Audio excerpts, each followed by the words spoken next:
I'm excited to get the work back out there. This piece, Arch, in specifically, is one of my favorite pieces. I figure like it's actually one of my kind of signature pieces as of late, and so it'll be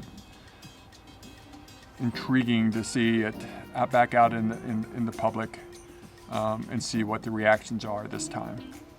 I mean, so far the reactions have been strong with the piece. Everyone loves it. Hasn't sold, which is kind of a catch-22. I need to sell the work so I can pay my bills and make more work.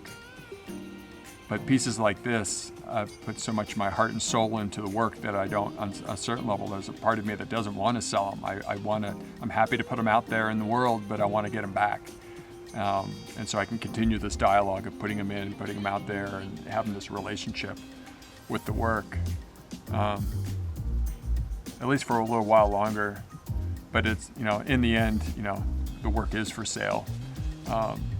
Because I will continually make work. I've been making work for a long ass time. I've left objects all over the country with collectors. Ideally, with collectors or people that love the work. I want to get I want to leave my creations with people that are gonna be inspired and love the work as much as I do. At the same time, there are times where it's like, I'm fairly prolific. I mean, I've made hundreds or if not thousands of pieces of objects over the years. And in the end, like when I left Houston after grad school, I left pieces all over the goddamn place. And in the end, sometimes they just get thrown out, scrapped, cut up, maybe used for something else, and they just don't. They don't. Just gotta recycle them or just jettison them out into the world, and hopefully they resurface in, I don't know, a junkyard or a scrap heap or out in the country. It's like, I don't know, what's the context? I mean, it's one thing when pieces are found in the gallery space. There's this expectation of preciousness when they're inside of a little white box, but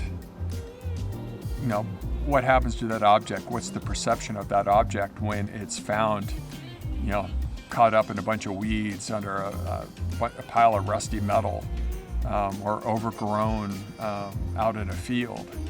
That change of questions, that change of perception, is actually what I find really intriguing with where the work will eventually wind up. I certainly, hope that people that buy the work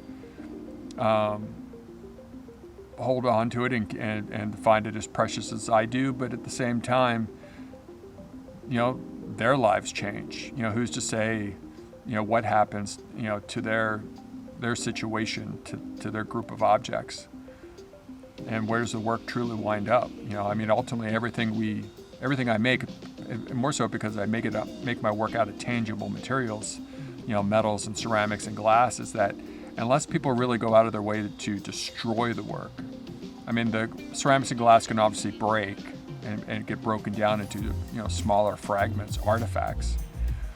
The metal, for the most part, can be melted down and scrapped and reutilized, but a lot of times, unless people specifically go out of the way to change that materiality of what that original object is, this work is going to be around for a long ass time. Stainless, well, we're not quite sure how long stainless will truly last. Bronze, we know, will last a good at least 5,000 or 6,000 years.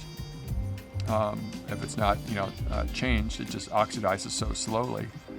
And so I just find that thought really intriguing. What happens when someone comes across one of my objects 1,000 years from now, 5,000 years from now? And what's the set of questions? What's the context that they discover my object? What's the relationship that they're going to assume? Is it going to be seen as a piece of art? Is it going to be perceived as a functional object? And I have to admit, that's partly why I utilize fixtures and portals and bolts and mechanisms. I certainly like to imply that there's a functionality to my objects, or more specifically, that my objects are vessels. There's it's about containment, but containment for protection, containment for survivability. You know, those are some other questions. So anyway, I'm digging, finally kind of getting back in. And so this is what happens when you get into a show and stuff like that, or when I get into a show, this is what turns me back on, is that, you know, where did the work come from? Where is it going? And what's its future? So with that said, thanks for joining me. And until the next video, be creative and be safe.